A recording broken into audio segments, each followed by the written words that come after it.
My app, Bulk Archive Manager, has been put to actually go through the marketplace approval plan for the Atlassian itself. So I'm still waiting for the app to actually be approved, and you can actually see it in here. It says it's being pending to be for to approval.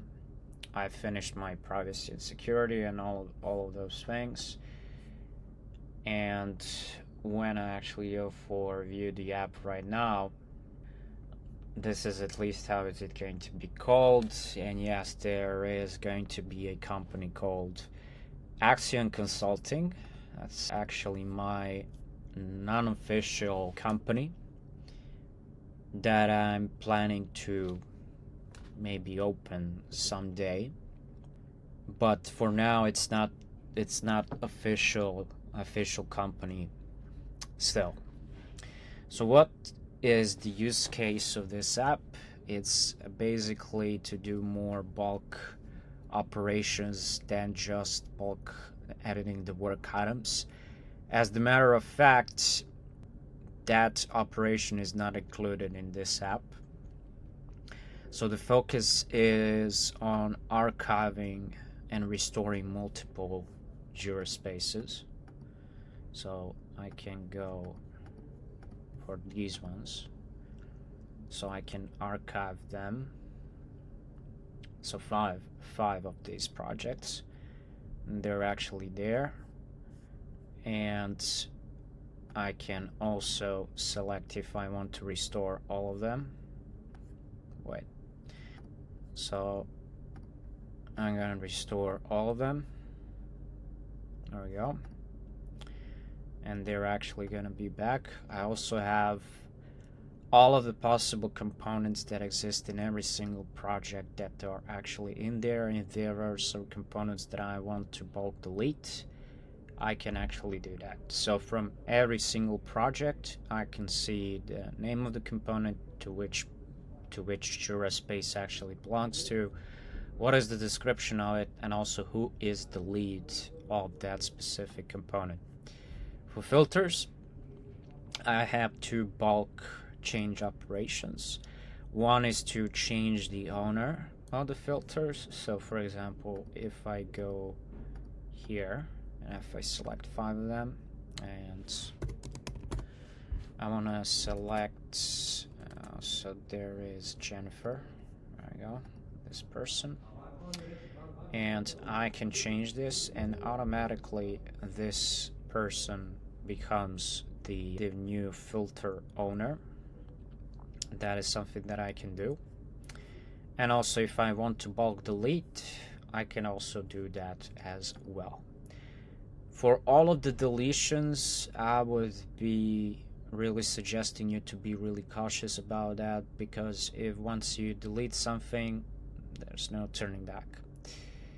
Okay, so for the dashboards themselves, so it also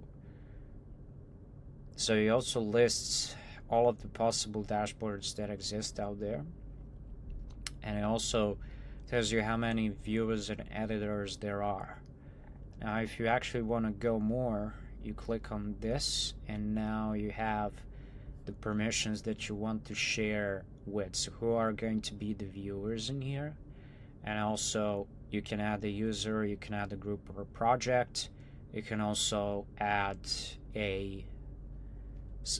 someone for the editors. So for example, you can add a user here and I can say Jennifer Evans and I can add her as the editor right here. So she's going to be an editor. I'm going to click on save.